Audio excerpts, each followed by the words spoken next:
Well.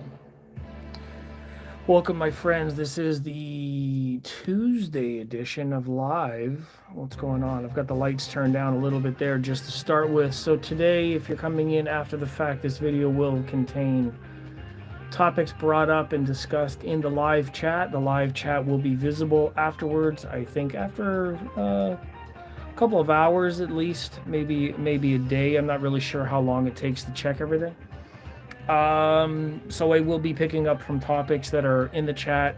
My general topic of today is to ask my friends and viewers and anybody who comes across the videos to talk about or let me know what they think of advertising in the audio and music space. So things like equipment, headphones, Bluetooth equipment, vinyl, music streaming, anywhere that you see advertising done for music, artists.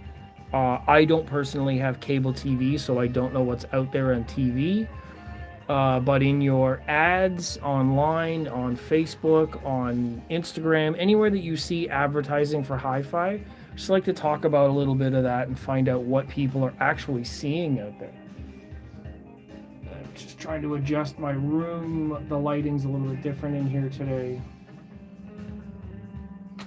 But welcome to my friends, whoever joins. I'm just going to start my topics real slow. We're going to brighten things up. They come out with a weekly discovery playlist.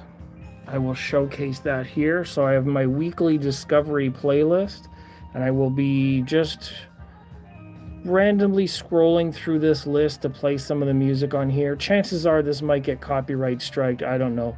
Usually does if the songs are playing for any amount of time or if they're too loud. YouTube will pick up on that sound, so I might just have to turn it down a little bit. And I do believe this is a bit early for a lot of my friends. Typically people come on to watch YouTube a little bit later in the day. So I might have just skunked myself on this one. A lot of my other friends actually do go live on Tuesdays, so not really sure what the schedules are.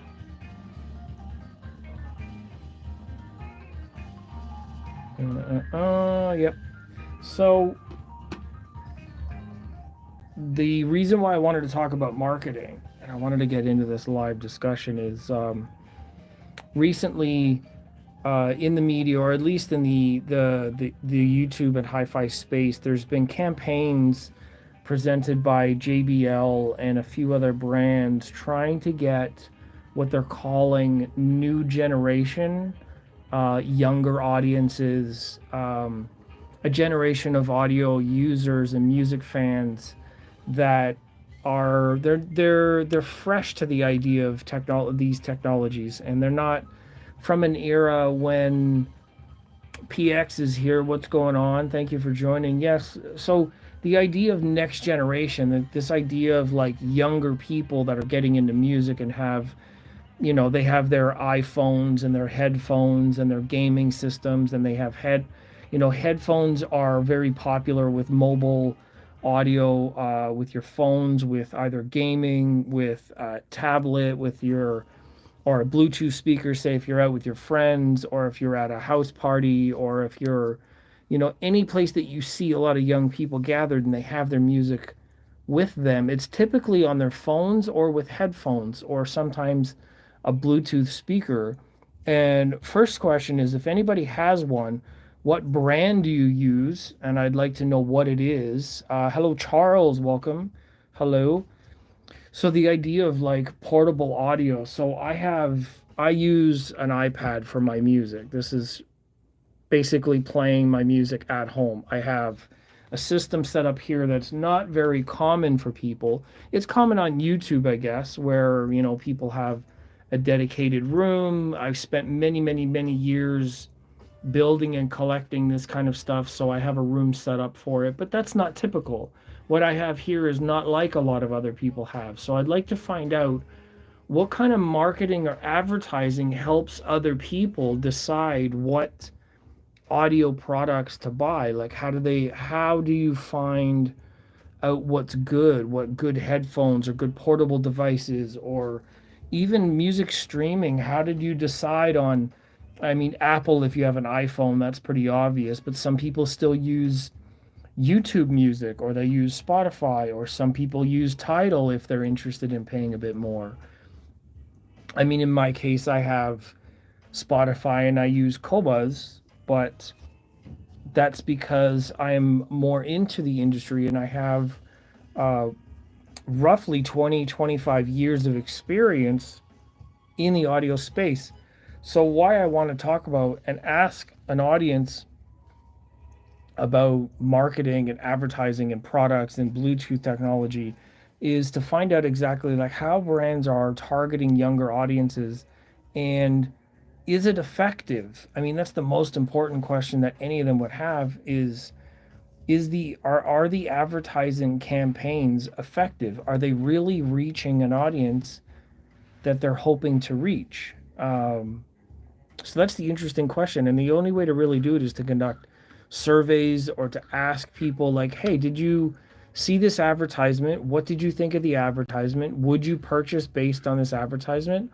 Or if you have purchased something for music or audio in your home or mobile, which product was it and how did you decide on that product? You know, things like a sound bar or speakers for the TV or headphones for gaming or things like that. Like, I'm curious how people have came to those discoveries. Like, what was it? What are the things that influenced those purchases? Just as a matter of, like, getting to know my fans or audience, and instead of just leaving a community post, I'm coming in here onto the live space to try and ask this question of a live audience, just to see what everybody thinks. And in the meantime, yes, of course, you can chat. You can put in your questions, type them in the comments. I will answer whatever questions you have. If you come back afterwards and you can leave a comment, then I'll answer you there. But now we're live and I can do it live. So I wish that I had more dynamics in this space. This whole colorful wall is like a projector thing that I have. You can see the lights on this side of the room just reflecting there.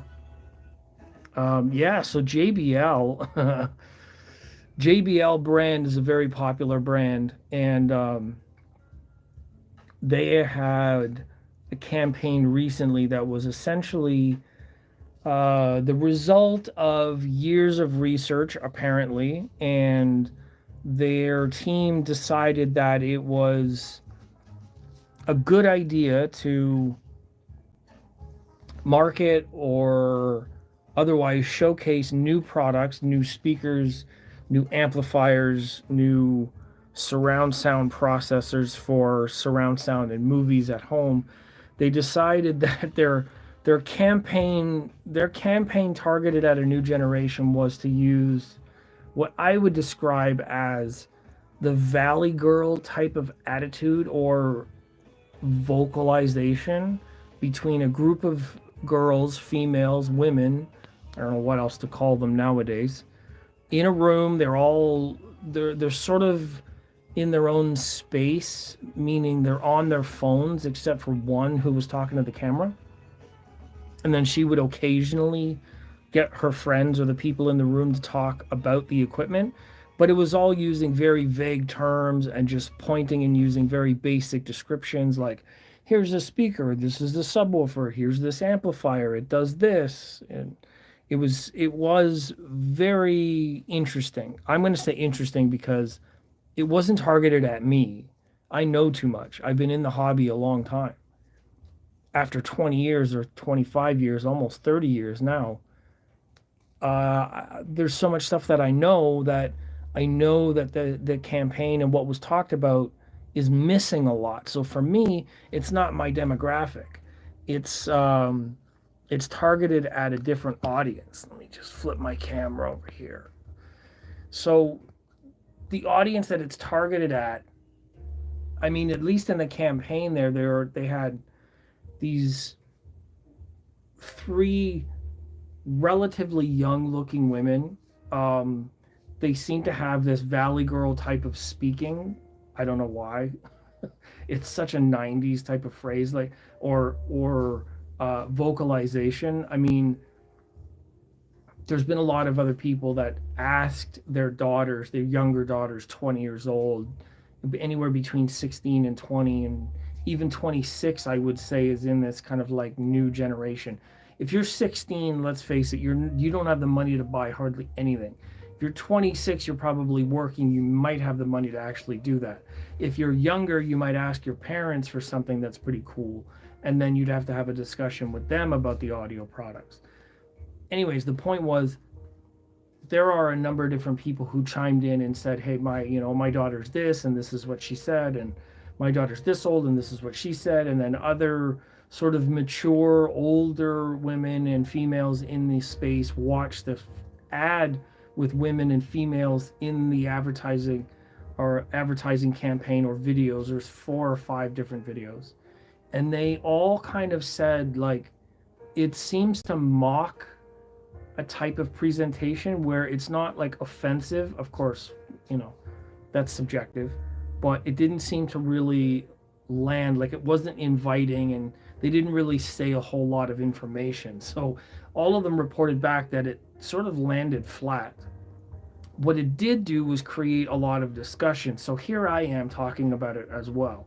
Why am I talking about it? Well, this is sort of why I'm on YouTube and why I have the system that I have, is because I'm interested in audio and music and sharing with my friends and reaching an audience. And if I'm watching and I'm paying attention to what marketing and strategies there are in business, I'm either going to align with them and I'm going to play along with their campaign, their objectives, try to reach an audience based on their research, or I'm going to reject it and I'm going to say, you probably could have did a lot better.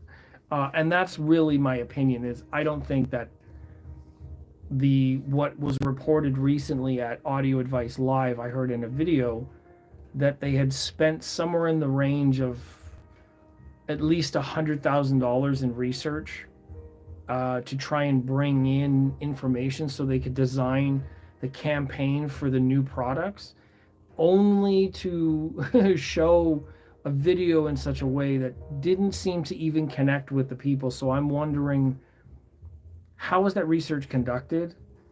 Where was it conducted?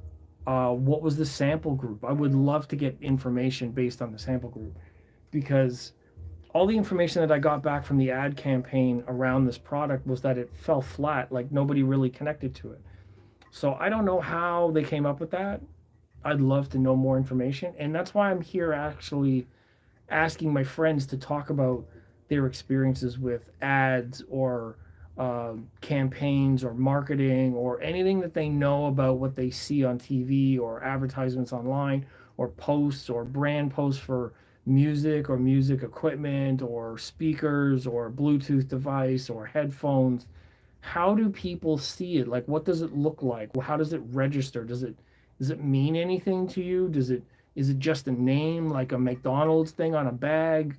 Is it like seeing the name Prada on a bag? Is it similar to fashion? What, like, I'm wondering how it works. I mean, we all know what happened with like Dr. Dre and Dre Beats, and then Apple buying that product, and then they're using, headphone campaign. They made it a cultural thing because they used those products in pop media, like music videos, in basketball interviews, in they use product placement to make that product interesting as a fashion thing, because they're all kinds of colors, they look really nice. I personally don't think they sound all that great, but that's me. But they sold a lot of product. A lot of people had those. So I'm wondering really now, like JBL obviously sells a lot of products in that space, a lot of headphones, a lot of personal media, a lot of Bluetooth speakers, a lot of party speakers. They're a really well-known brand. They're part of a larger company that does really, really well. They have a lot of resources. So I'm just wondering what happened in this recent campaign.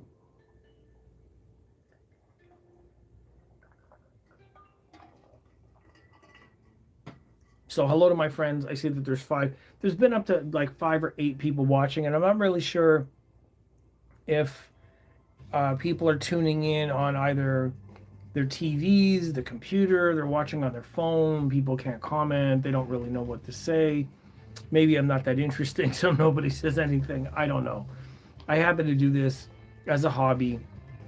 I'm really interested in audio and music, and I share music, playlists, and information, and invite my friends to learn more about products. I also do sort of casual reviews, more like overviews to talk about what products that I've been able to listen to, experiences that I've had at audio shows. So today, the reason why I'm tackling this idea of marketing and campaigning for attention and advertising is how effective it really is and what parts of these things actually influence our industry, because there's obviously a lot of money put into it. I mean, pretty much every brand that I know is looking for more attention, looking to connect with an audience, looking to bring more sales or more interest, more value to a product, because if it's not valuable, no one's going to buy it. And if nobody sees it, they don't know to think about buying it. So you have to start with marketing and campaigning in order to target an audience that's going to be willing to and want to buy it based on the value that it presents.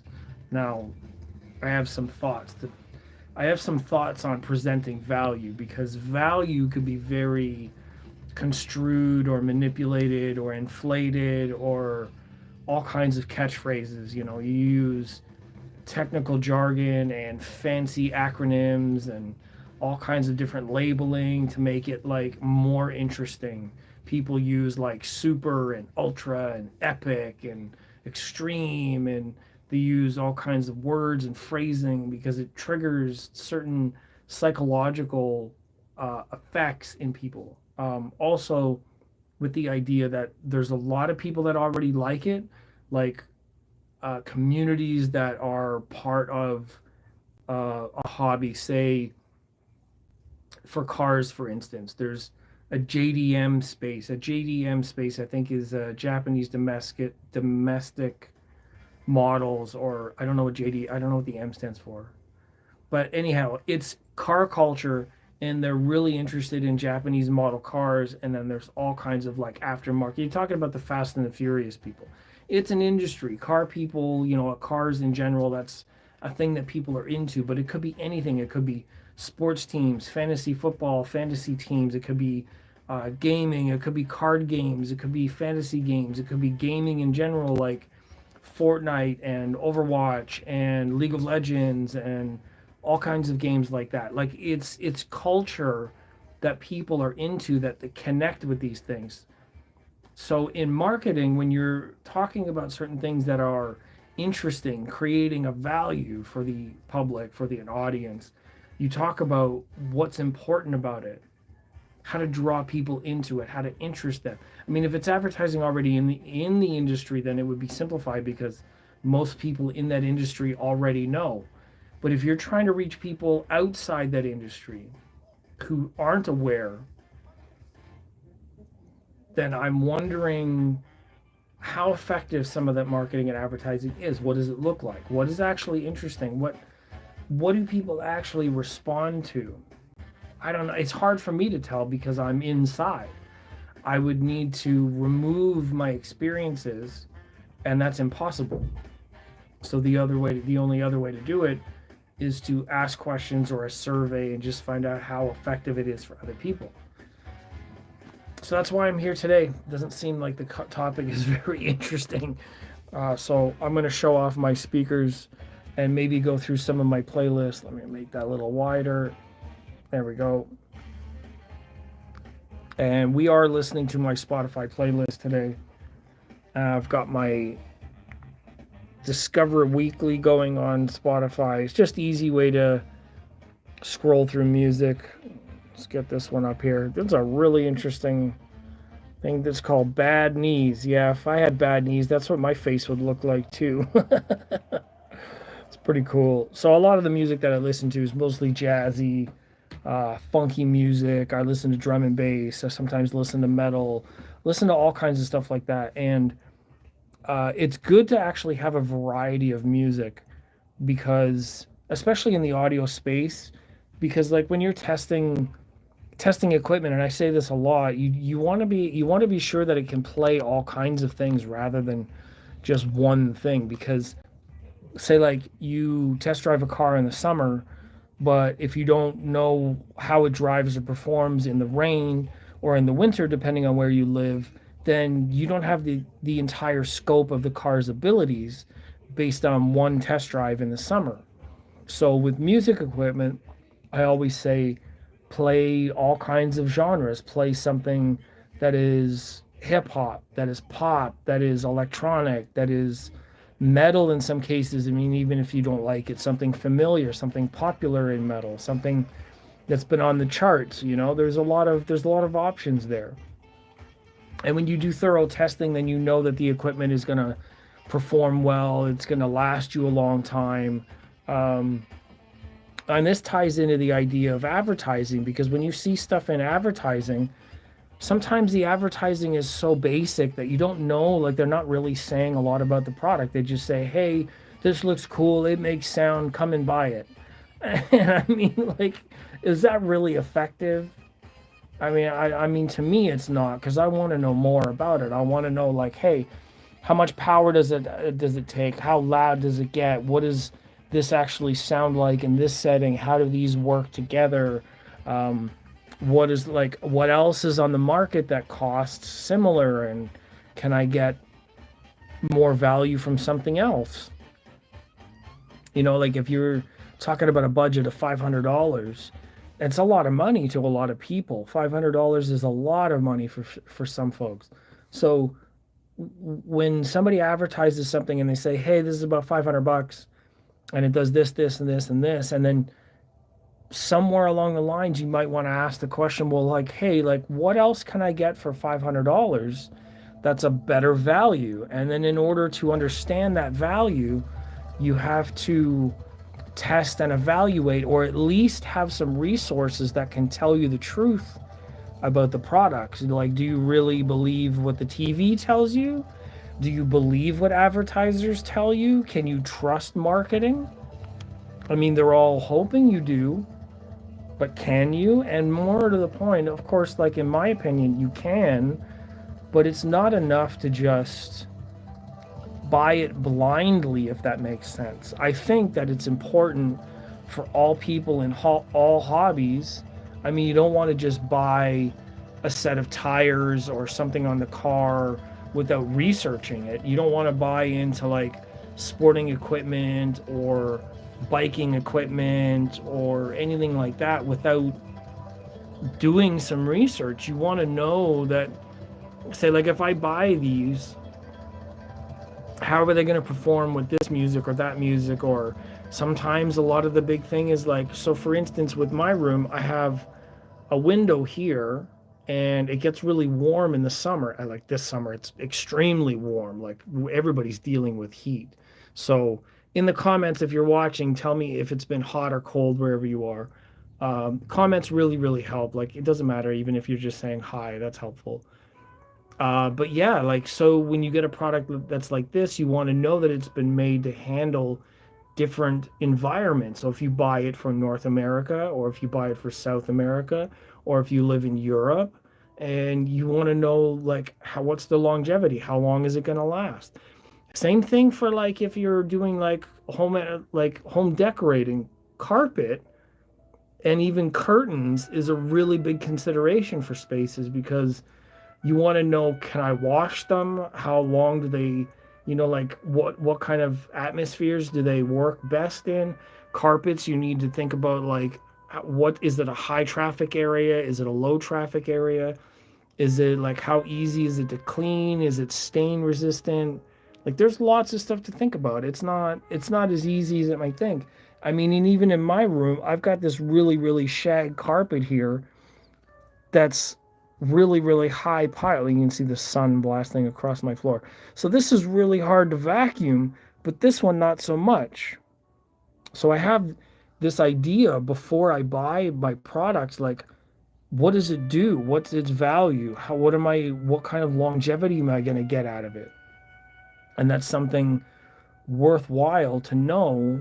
And very often that's not in the advertising. The advertising, I think, in a lot of campaigns, media spaces, that kind of thing, they're just doing it to get your attention. And then once they have your attention, maybe you'll ask more questions.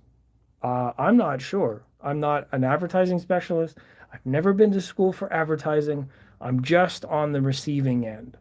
All I can speak to from my end is what they would study in a survey, which is what did I think? Would I buy it? What could improve it?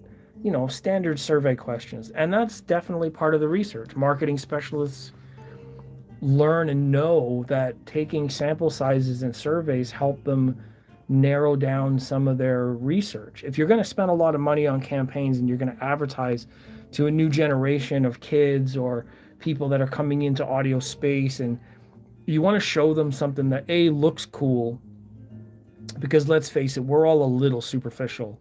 We like things that look nice. I mean, that's why my room is decorated like this. I've got it all decorated in white. I've got the lights everywhere, so it looks really nice.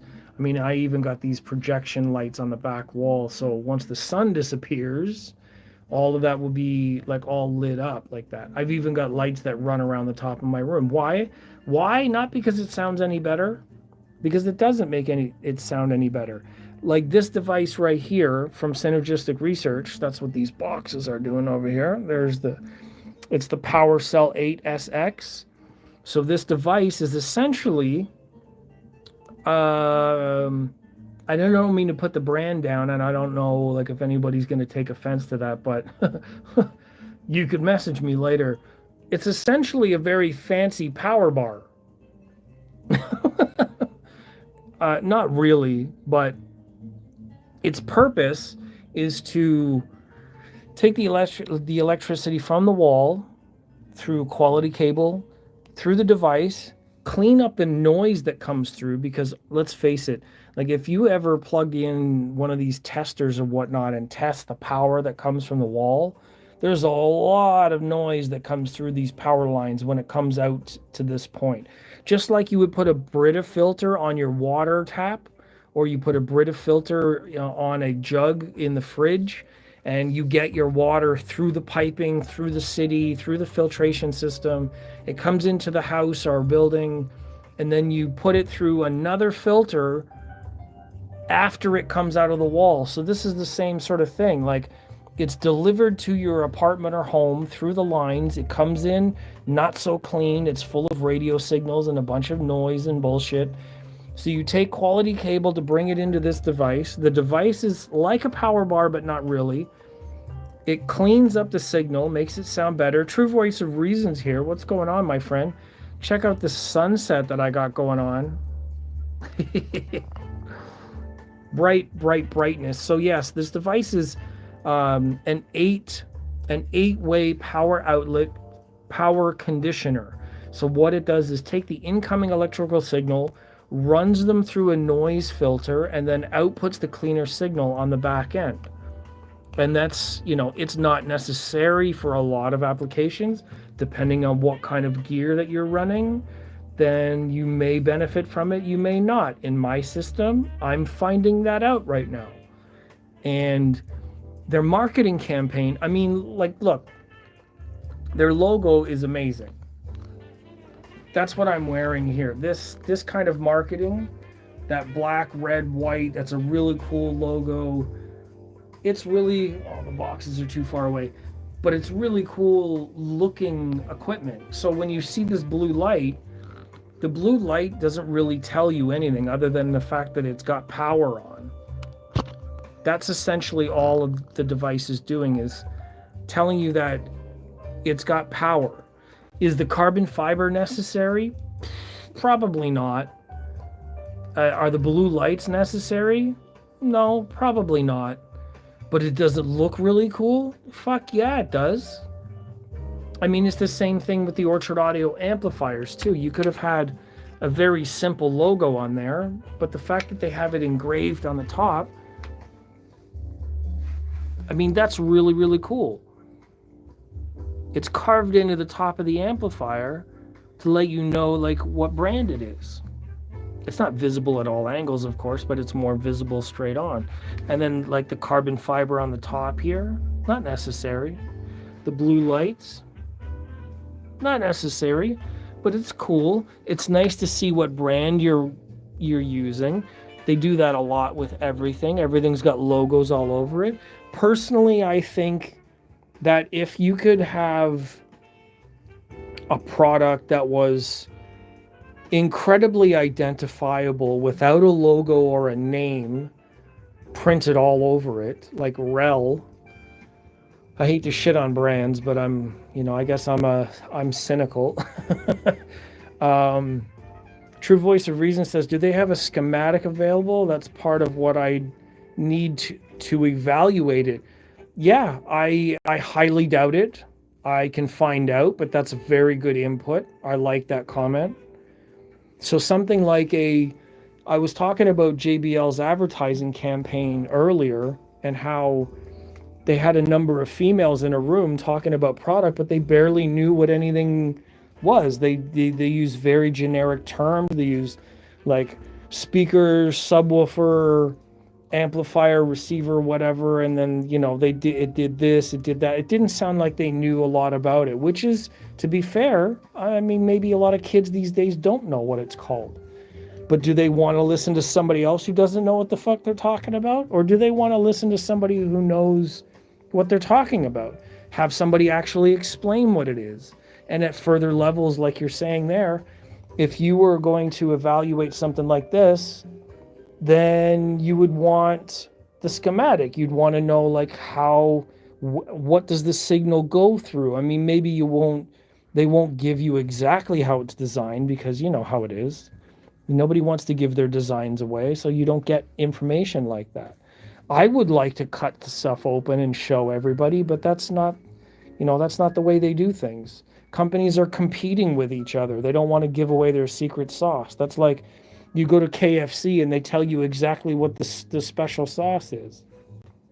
Look how bright it is. Look at that. Look at them. Shiny feet. You guys don't have to pay me extra for the feet show. But yeah, it's like super bright out here. I actually have grass outside my window. I like going live with you guys. I like having people to chat with. It's more dynamic and real to me. If I was just doing a talking head video, you wouldn't really get the same effect, I don't believe. I don't like it as much. I like when people do lives. And True Voice of Reason's also following up with, like, yeah. I don't know what to make of that advertisement. All I know is it wasn't marketed for me. It's not my demographic, but when I asked people about it, they seem to agree that it didn't really land well. Despite all of their hundreds of thousands of dollars or their however much money they spent on that campaign, it seemed like people were just not receiving it well. A lot of my peers and friends heard what was going on with that campaign and they didn't like it at all. I'm bringing this back here so I can actually sit down and talk. It's so complicated. There's not enough space. It's a tripod, so it's like right in my legs. Got jazz in the background. Oh. But yeah, so this is a Tuesday. I just figured I would come on live and talk about a couple of things about marketing and advertising, because everybody's doing research. Everybody wants to know kind of like how to connect with an audience, how to do their best to connect with a market, a buyer, an audience, a demographic. Like, these are all marketing terms. But I want to know what is effective advertising? Like, what is something you see and you're like, oh, I need to get that. It's like you have a need and then you just get it. I was talking with my friend the other day that, like, you don't have to advertise for toilet paper. You just use it. I mean, toilet paper advertises for itself. You already need it. They don't need a lot of advertising for it. But audio and video and music equipment, they have to advertise for it because it's sort of like a secondary luxury. You can live without it. You kind of need sanitary wipes. It's, you know what I mean? It's the kind of thing that sells itself. The campaigns for toilet paper have got to be pretty self-explanatory. I mean, like, it's either us or you're using a cloth, or if maybe if you're in Japan or different countries they use other things, but then you know you're talking about a different product. But one way or the other, that stuff really sells itself. You either do one thing or another, and you have to do one or the other. I would hope so, anyways.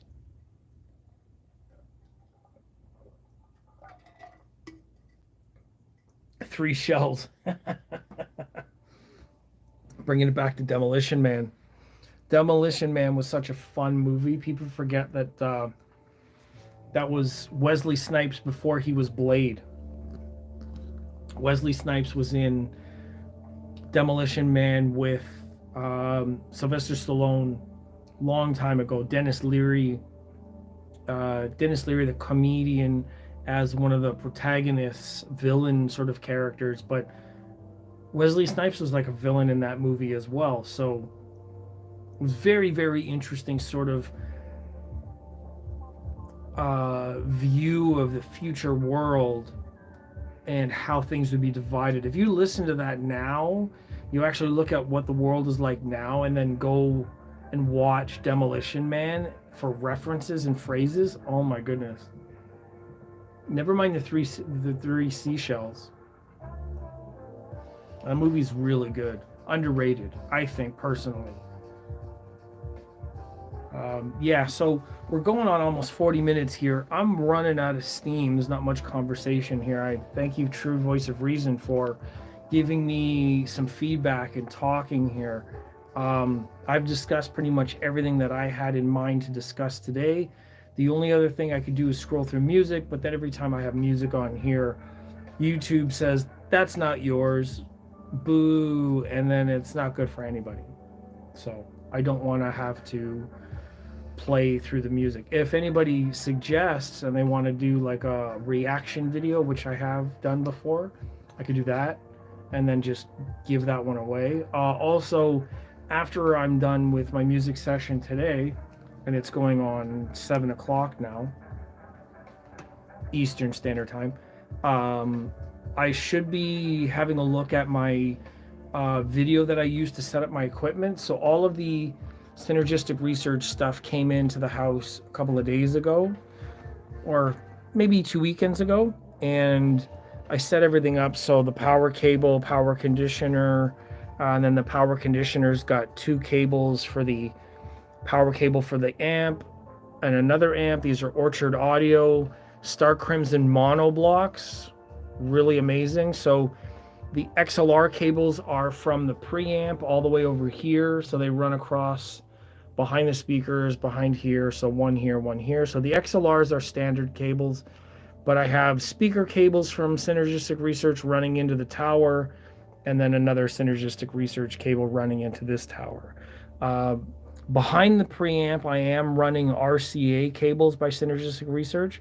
So I've got the conditioner, power, speaker cables, and coaxial cables for my Weem Pro Plus and the Rotel unit. True Voice of Reason. Scroll through music from Demolition Man. Can't do that because, I mean, as cool as it would be, it's going to get me copyright flagged. So I can't do that. As much as I wish, my good man, I'd probably do it on a live stream some other way, like after hours or private session or that kind of thing. Like I can bring my friends in or that kind of thing.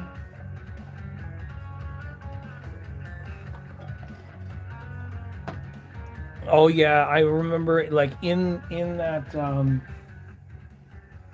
that movie Demolition Man, some of the pop songs of that time were actually like advertising jingles became the music. So they would just sing advertising songs. I don't think I could look that up on Spotify or something like that. I'd have to play it on YouTube, and obviously I'm in my room. I can't play it from YouTube. If I was on the computer, maybe I could do that. If I start going live from the computer, then that would be cool. Or maybe if I was streaming on like Twitch or something like that, which I would like to do, I just need a better setup. I need a more comfortable setup. Right now, my rooms are not set up for that, sadly. So, yeah, that's what it is. That's all it is. That's all I got for today.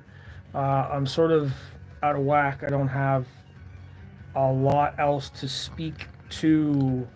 Living with Scott and Cat podcast. What's living it? Every time I read it, I'm like, what the fuck am I reading? um, we're just out here listening to some music. Welcome and thank you for joining. That's really nice of you to do that. It is in the middle of a Tuesday, which I don't know if anybody goes on later or earlier. I just had some stuff to talk about. I wanted to get it off my chest, talk about a couple of things. Some of it being like marketing and advertising. I mean, it's a huge market with a lot of money rolling around. I'm just wondering how effective it is, like how these brands come to figure out what to do, why they're doing it, how they've done the research, are they using surveys, that kind of thing. Like I would like to be able to help them, obviously, because I want to see success in the industry. I don't want to see brands struggling to sell, but then also like not wasting their money on things that are not going to connect with what their audience truly wants. It's basically like just burning money. You don't want to just throw it away like that. So that's why I wanted to ask that question today and just find out, like, what do people think of advertising in the industry, either if it's on TV, if it's in social media, if it's through like any sort of means where you see things advertised that you actually interested in, like headphones or portable devices or stuff for the TV, sound bars, speakers of any kinds, like portable speakers. Are you going to the beach? Are you going camping? What are you bringing to these places for music? Like, how do people enjoy their music? Are they just using their phones? I mean, a lot of the times now people just use their phones and play the music directly from their device. There's no speakers, no headphones, no nothing. They're just playing it through their device. So I'm wondering, what would it take? What kind of interest, what kind of things would people need to have in order to move up that one thing? Like the new generation of kids don't have a lot of money. They're not going to be spending a lot of money on this stuff unless there's a really good value presented. And if you're not presenting the value being like, oh, I think it sounds like a dog.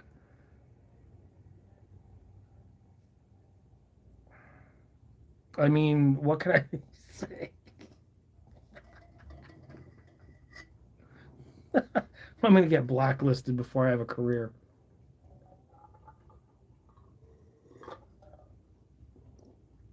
I don't understand. I don't understand.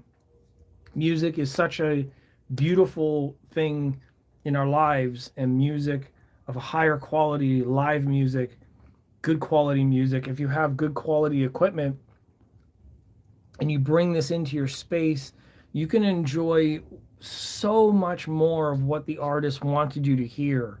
Because when you talk about recording artists like Taylor Swift and Billie Eilish and Snoop Dogg and Dre and Eminem and Metallica and you name whatever genre it is that you listen to, Jay-Z, these guys spend tens of thousands, if not up to $1 million on recording studios. These studios have some of the best equipment in the world. And then what? We're going to play it on, you know, a little tiny little speaker that's on the bottom of your phone. That's what you're going to play the music on, just through that little tiny slot there. That's not fair. Come on.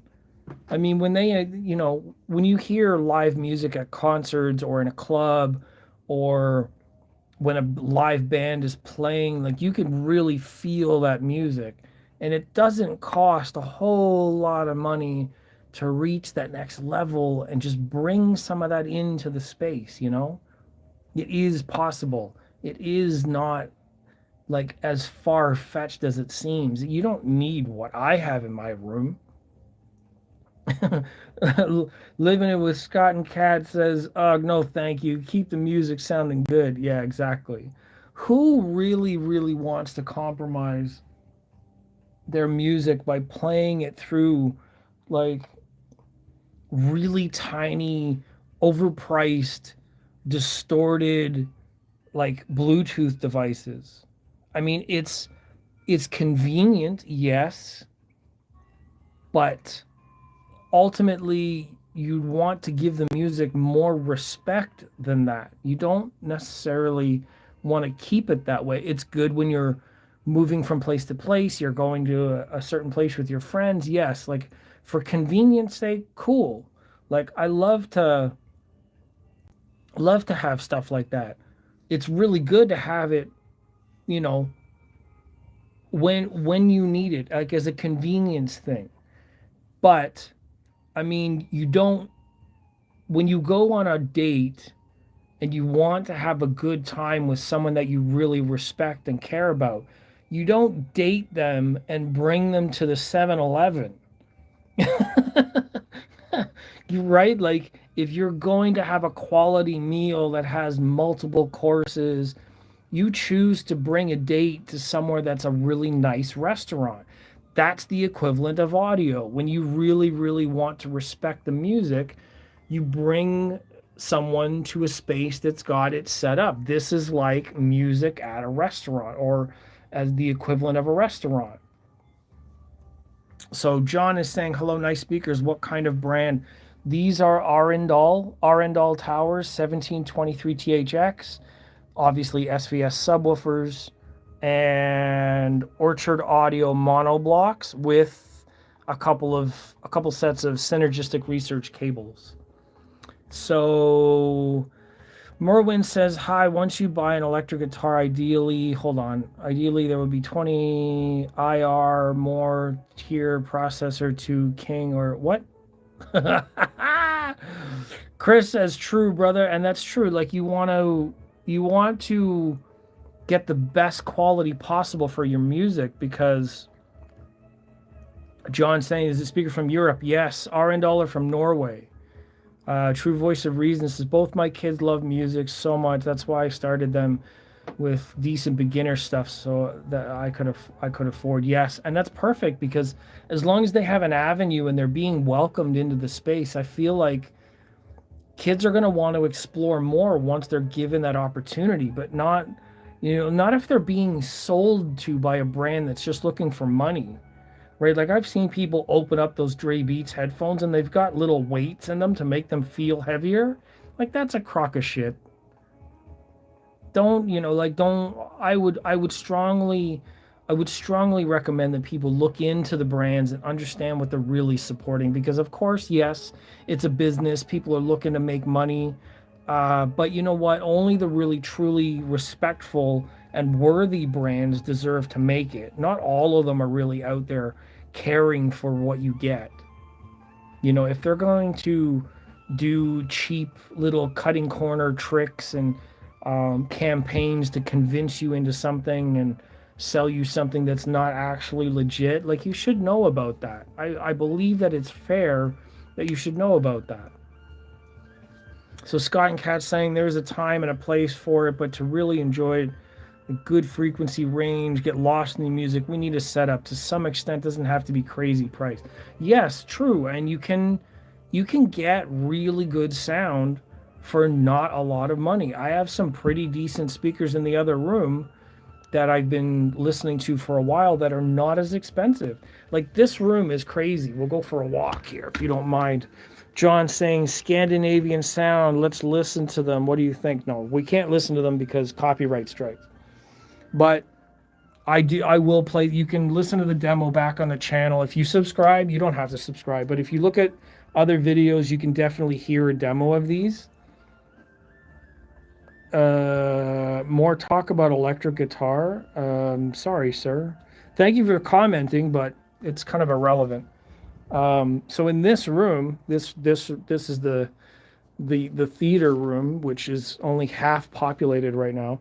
I have the SVS bookshelf speakers, which have been out here for a couple of weeks, just burning in gently, just on the two channel computer setup. But behind that, I have the Kanto speakers, sort of acting like a center channel, and the monolith speakers, which are actually really, really incredible. So you don't necessarily have to spend a lot of money. These speakers, I'm using them as monitors right now. They're only like $260 or something like that. So they're really, really, really good. I'm using them as theater speakers. So they're supposed to be a center channel. So I've just turned them on the side. And then the towers are there. But this is the two channel setup for the theater whenever I'm playing games or sitting at the computer. And the SVS speakers are, I think, 1,900 bucks, 1,800 bucks, maybe even less. They might actually be like 12 or 1,300 in the US. Don't quote me. You have to look up the prices specifically because I'm in Canada, so it's different. But for the two channel room, because in my world, what I say always is that music deserves better. So I spend more money on the music and more effort in the room, decorating everything, making it look better. To me, it sounds better. I've got it managed with a lot of the curtains, a nice thick carpet everywhere, so it absorbs a lot of that sound energy. So for me, it's just projecting from the speakers, and the sound is better for me in here. But that's personal taste. Like I didn't have to spend this much money on my channel. A couple of weeks ago, I have a number of different videos of these speakers and the bookshelf speakers, the SVS, the Kanto, the monolith. I demoed one of them at a time and then played videos of all four speakers back to back to back. So in the video, you can actually hear what all of them sounded like through my camera in this room, and you can actually get a sense of like how much, like the comparison between the two. It's like four different videos, and you can hear the differences between the SVS and other models, and you'd be surprised how much quality or how similar they are at certain levels. So the Cantos I believe are under $250 a pair. So they're very cheap, but they're actually really good for a modest sized room. So double tap the like. Yep, get all those numbers in there. I see 13 watching and only 7 likes. I'm just kidding. You don't have to like the video. You don't have to subscribe either. I'm trying to just bring conversation to the space, bring my friends in for a chat, that kind of thing. And hopefully it's valuable to people, because at the end of the day it's a hobby, and the thing that makes the best of our any the thing that makes the most out of any hobby are the people. It's really about how we are connecting, or how the dealers and the company owners are connecting with their audience, or the music lovers, right? Music is really a universal language that brings everybody together. And when you respect that kind of thing, then it's worth dedicating a little bit to save or to find out the best thing that you can buy and listen to. And that way it rewards you for the thing that you love most, which in my case is the music. If you're a really, really big fan of music, you can find a way to make it happen. Have 1 or 2 less coffees a day. Stop spending money on silly stuff like extra snacks or a double shot of cheese when you go to the store, or maybe you don't really need those extra whatever it is, and then you can buy the HiFi. John Sheridan is asking, why katana in the corner? You love Japanese culture? Yes, actually I do. And I'll show you one other thing now. I'll walk over to grab one, and then you'll see one other feature about me to demonstrate my respect and uh, appreciation for what the Japanese culture and what martial arts in general offer to the world. So have a look, and it'll be on my legs. So I'm gonna grab the sword and bring it over. I'll just showcase it a little bit, and then we'll talk some more.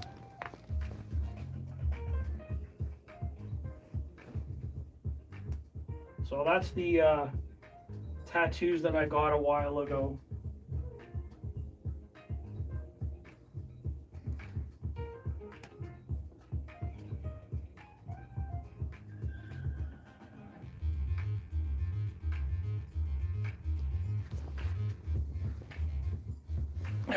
So that was totally visible. That's cool. And then we'll flip the camera. What's going on? So since you've asked, I wouldn't typically do this normally, but get myself some space over here. That's about right.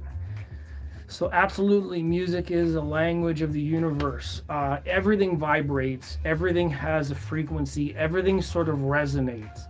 That's how the two cups with the tight string, you can hear frequency between it because the sound travels down the string. Water, if you're underwater, you can hear sounds much, much farther away. So like dolphins, whales, other creatures that use water to echolocate in the water. Every sort of thing, every material has a vibration. That's the way the science works. That's what it tells us. So for me, speaking of vibrations, I got really, really interested in Japanese culture and the nature. For me, it's the material science. So I'm going to relate it to tweeters. Your high frequency tweeters often are made out of a metal. The baskets on a driver, the magnet, the feet spikes, a lot of the materials that speakers are made out of also have like a resonance. When they're moving, they react a certain way. So for me, the science, like the metal science of making a katana the right way, also making it look really beautiful, is it's really important. The Japanese spent a really, really, really long time perfecting and making things like this effective and as good as possible because they needed to. The precision and the effect of their devices like this, they spent so much time and pride and love and perfection because they had to work. They were in defense of their country, in defense of their people, in defense of their communities. So they spent a long, long, long time perfecting and doing their best to make these work the best they can. Now, speaker designers do the same thing, and they use metallurgy and they use scientific backgrounds and testing and all this kind of stuff to make sure that when you get a speaker and the way the tweeter moves and the way the woofers move and how the crossover components work, whether it's iron core, air core, if it's foil, if it's a polycap, if it's, all these different terms with audio and the way that it works, the way that it's put together, it has to be that kind of thing. It has to work because it matters. The music matters. The vibration of the universe and music overall, everything has to synergize. See what I did there? I do that a lot. So with something like this, there's a lot of care that goes into how this is made.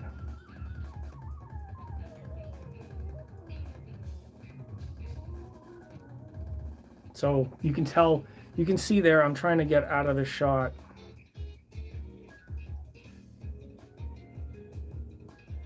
It's folded. It's really, really hard to actually get out of the shot.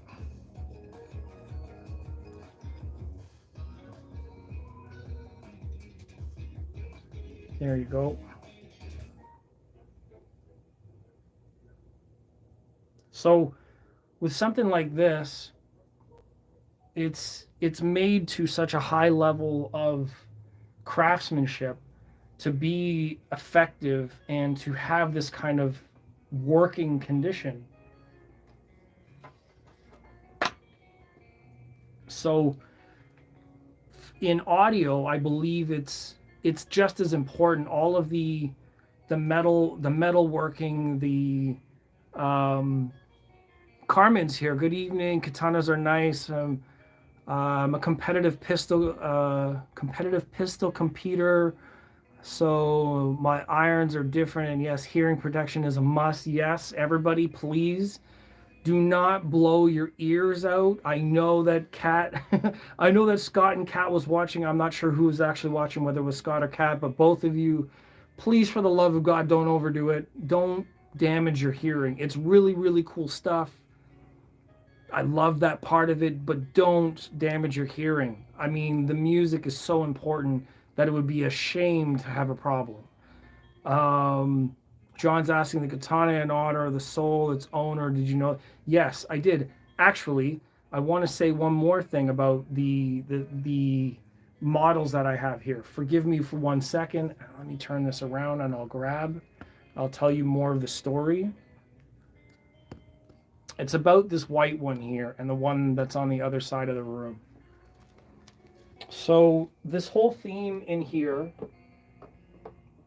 this one actually, the color on this one is my mom's favorite color. It's like a turquoise color. It's not as nice of a sword, but it's got a really cool kind of finish to it.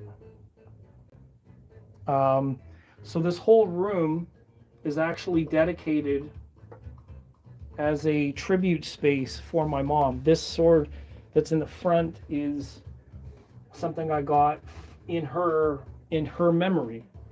So it also has like a turquoise green speckled pattern, and it's got like chrysanthemums and flowers around the hilt. I guess hilt's not the right word in Japanese. But this room is dedicated for her because she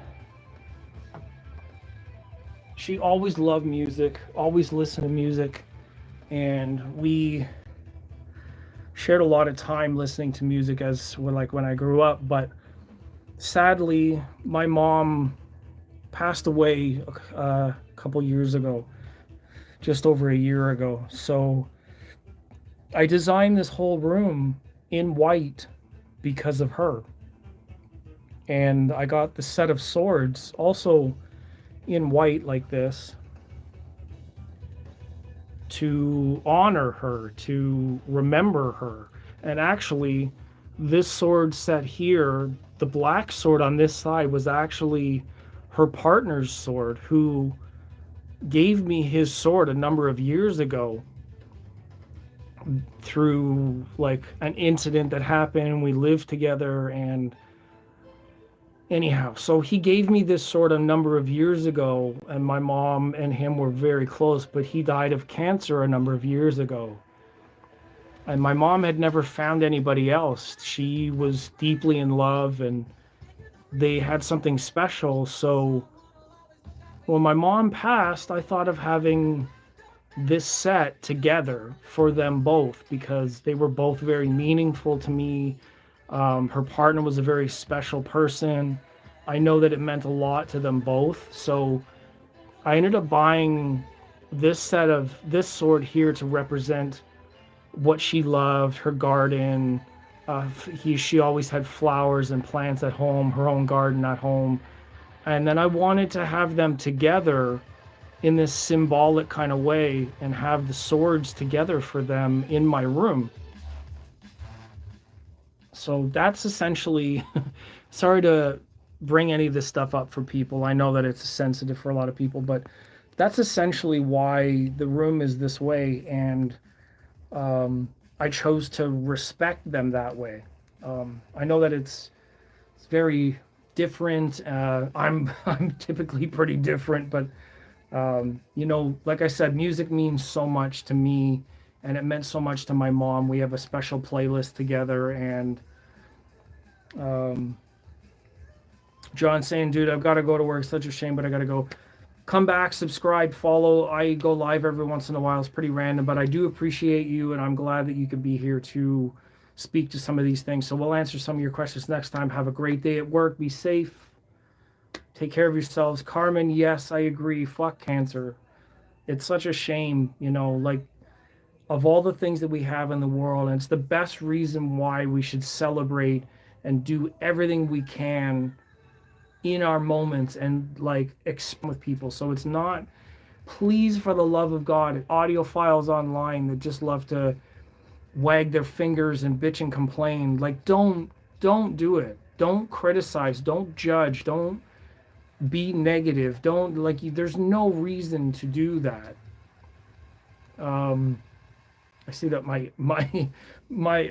view count and like count actually disappeared for a second. So maybe YouTube's like, hey, why are you swearing? um, but anyways, what I mean to say is be kind to people, and you never know who's going through a struggle. People face hardships all the time. It's better to be a good person and share love and express what it means to be alive, because we only have this very short time to do so.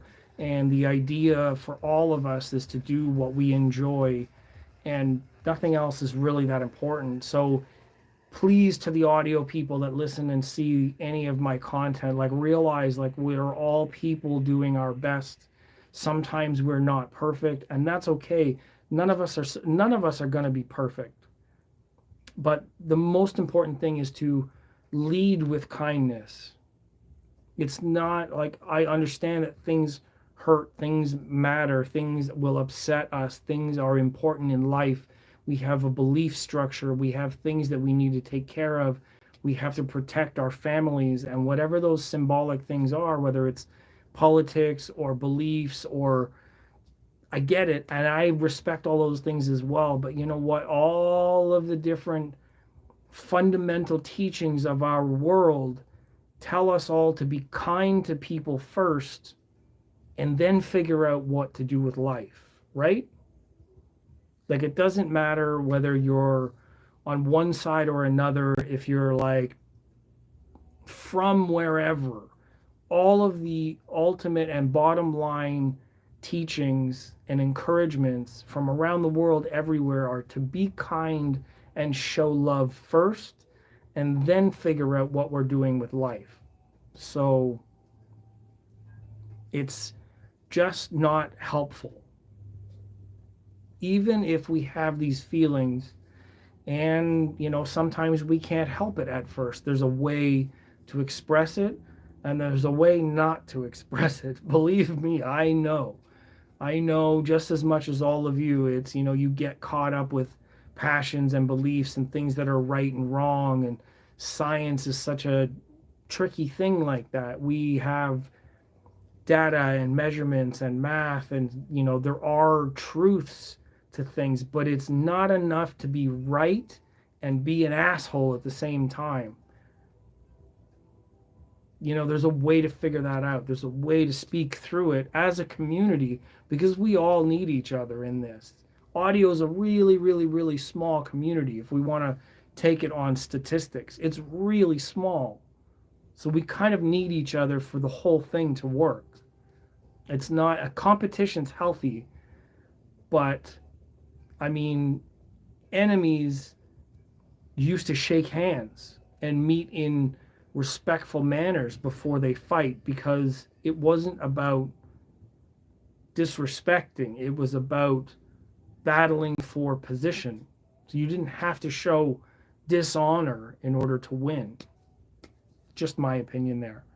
So Carmen's saying we're totally we're a total trip of what's been laid on you. I think if you're being a jerk, you probably are. Kindness and karma, yeah.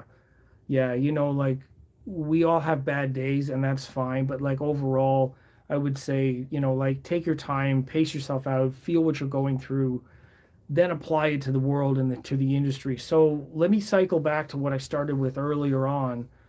and asking people in comments and talking about is advertising campaigns, marketing, and like what brands share out there, like what they're showing us, like what they want us to believe in, what they are showing and presenting as a value. There's a way to evaluate it and know what's being true. And then there's other ways to criticize or to be skeptical about it and find out what is actually going on. So advertising sometimes isn't always like the best. um, Pardon me. John saying, say such necessary and correct words. Uh, I asked the creator to help you and protect you. Thank you so much for everything. John, thank you. That's really sweet. And I respect that kind of blessing. I wish the same to you and to everybody at our fundamental, because even if we don't see eye to eye, and maybe, some people see white, some people see black, some people see the white and the black, and some people see the black and the white. The yin yang and the balance of the universe has all of us as part of the same thing.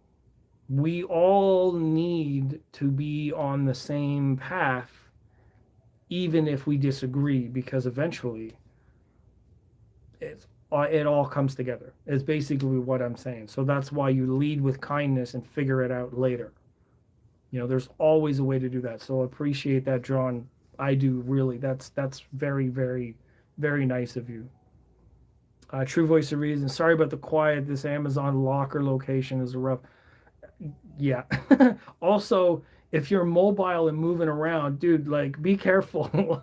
Be careful where you're at. Like I understand that's such an important thing. I appreciate you being around for the talk, even though you're busy. I really do.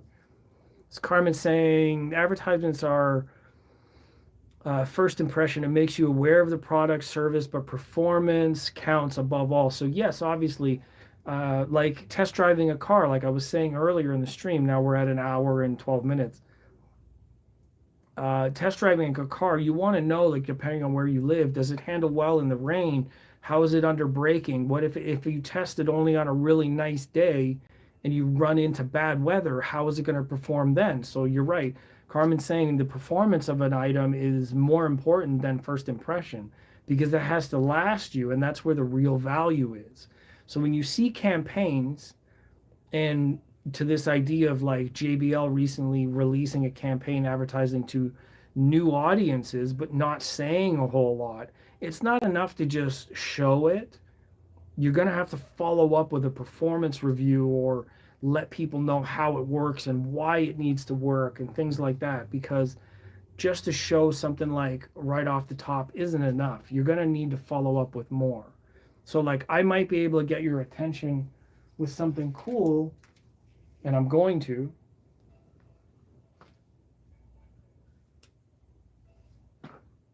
Like, it might be enough to just be like, oh, that's really cool, but like then you need to see how it works,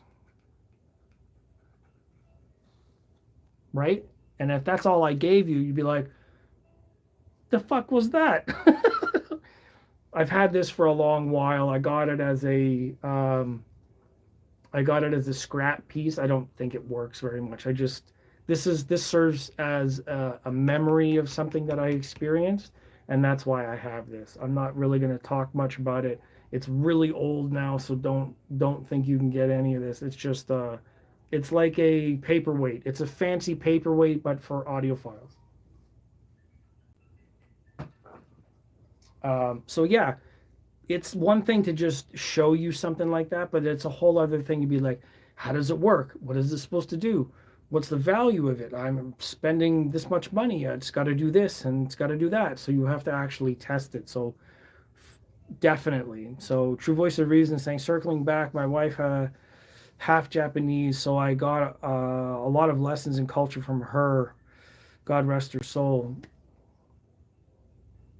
Agreed, and rest in peace.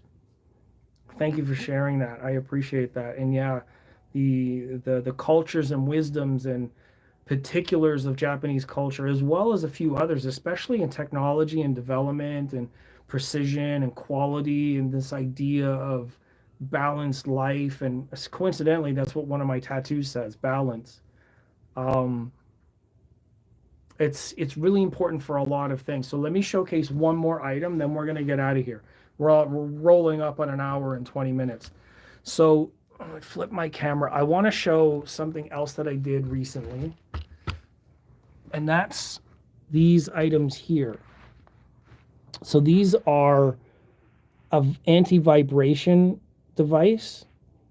They're sitting on, there's like a spike that goes in the top. They're supposed to go underneath your equipment. How necessary is it here? I don't know. This is just a power conditioner, so I'm just using them to test them out. They are by Verify Audio, so VERA-FI audio, if you want to know. The power conditioner is obviously Synergistic Research. So yeah, you can see the name there, kind of.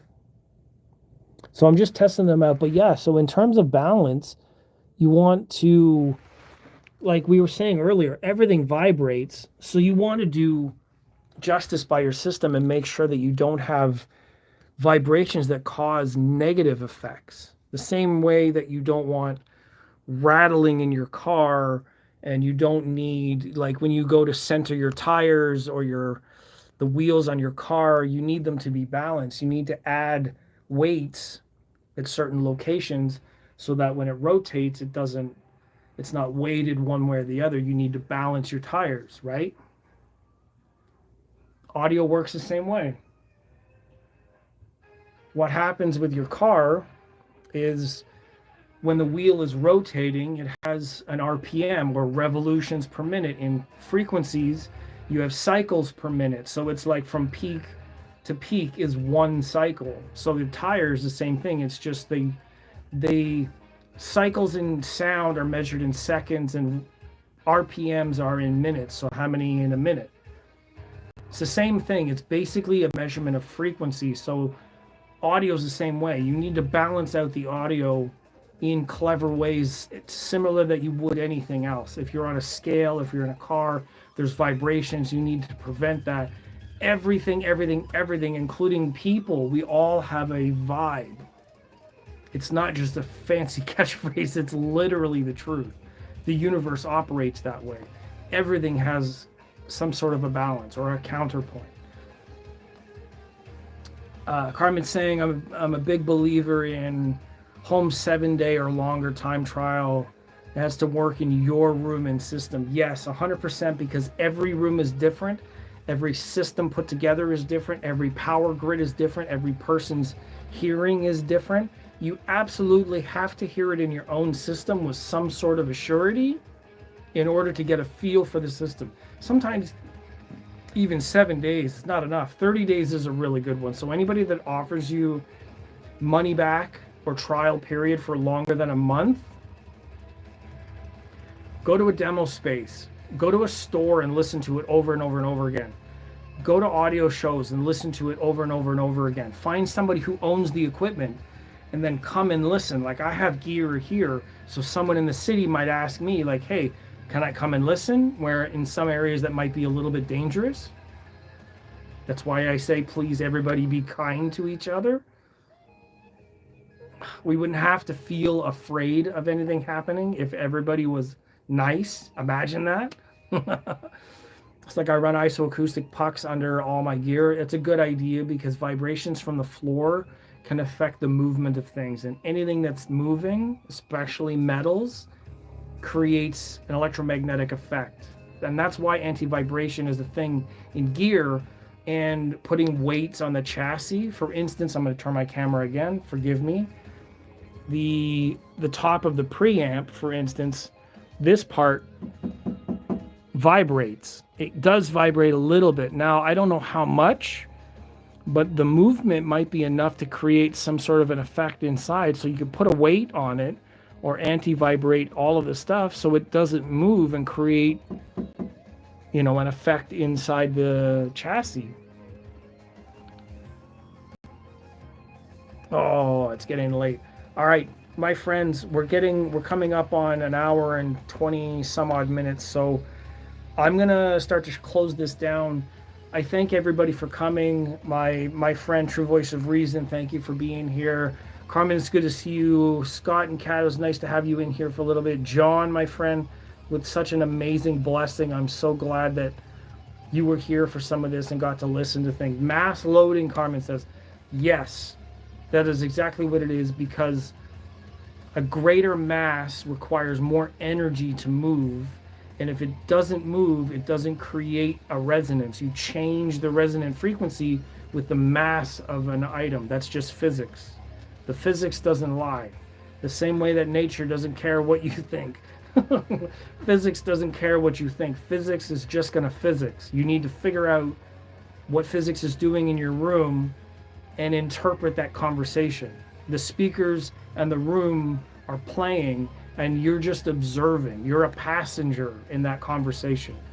So you need to figure out what they're doing and what they're saying or how it's singing and place stuff. If you really want to get your hi-fi going, that's what you have to do. There isn't any other way about it. The universe commands a respect of its natural laws. It's how it is. That's a good line. I think I'm going to end on that.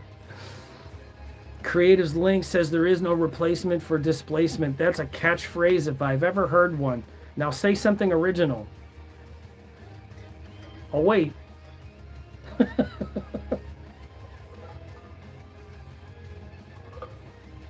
That's the same thing like saying, ba-da-ba-ba-ba, I'm loving it.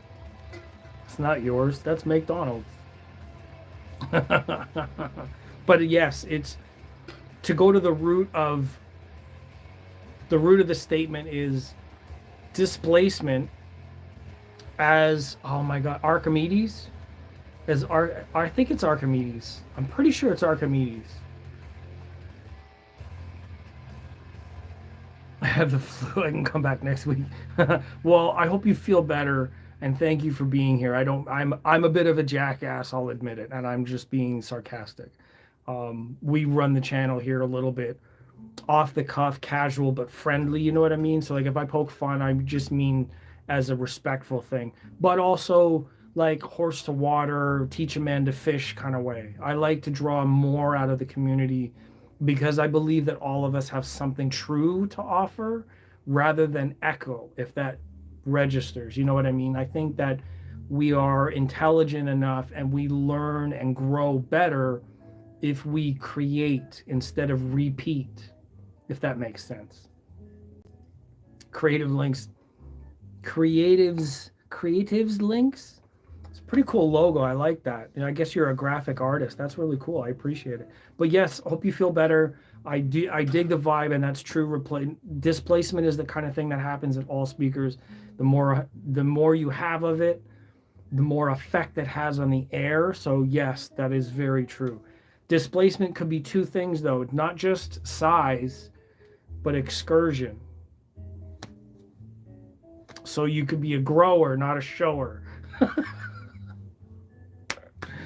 Yes, I snuck it in there. That's not a pun either. I told you, we're casual around here. It's all good. As long as it's like everybody knows what's going on, everybody in the chat accepts the frequencies that I'm delivering, then we're good. It's a problem when somebody listens to what I'm saying and doesn't understand my context. And then we have problems. Then we have people and their fingers flapping. Yes, Archimedes' True Voice of Reason confirms.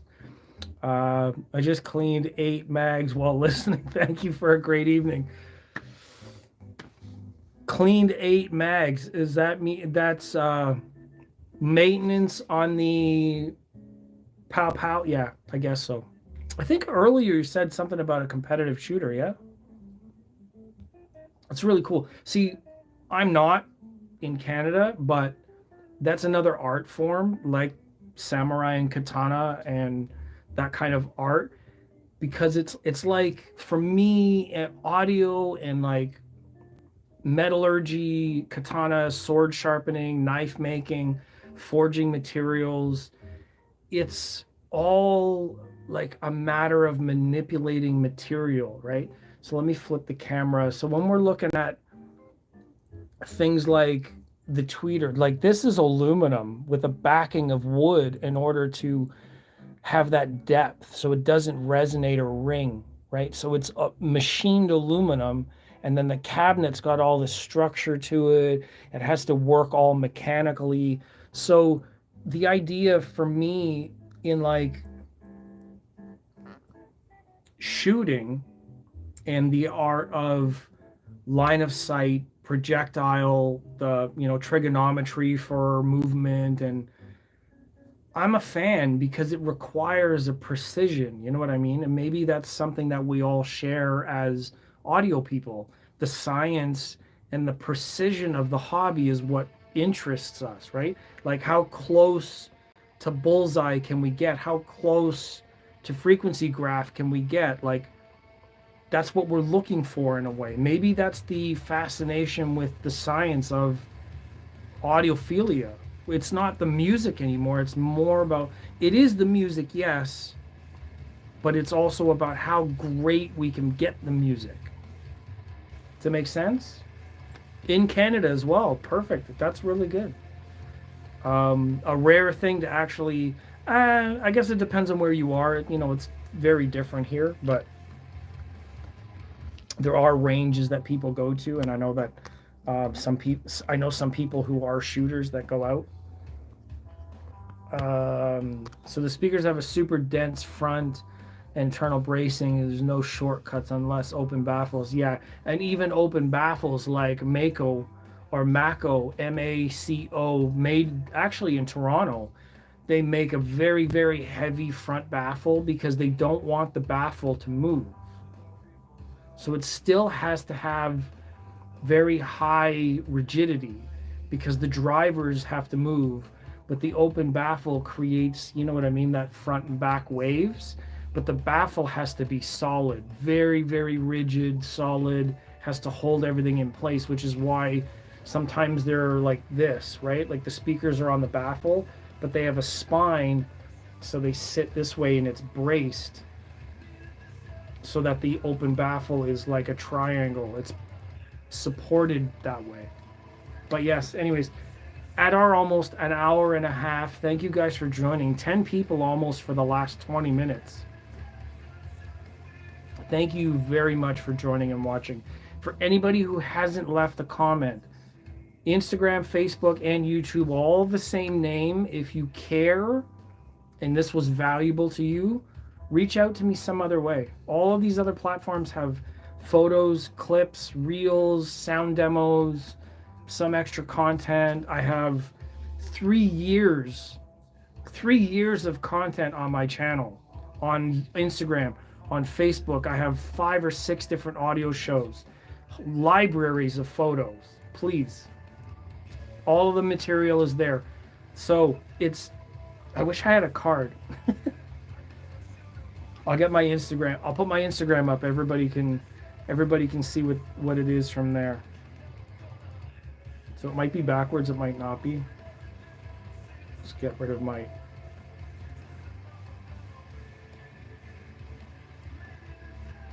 So how many posts do I have? 1,736 posts. Daily HiFi? Maybe. Anyways, have a great night. We're almost at an hour and a half. Thank you very, very, very much for everybody coming and watching and listening. I hope that it was valuable. Take the messages and enjoy your music. I will catch you all on the flip side. I'm going to try to get my other video edited tonight, get that up, and then we'll see how that goes. Anyways, have a great night. Take care of yourselves. Share some kindness. I'll catch up with you on the weekend. Have a good one.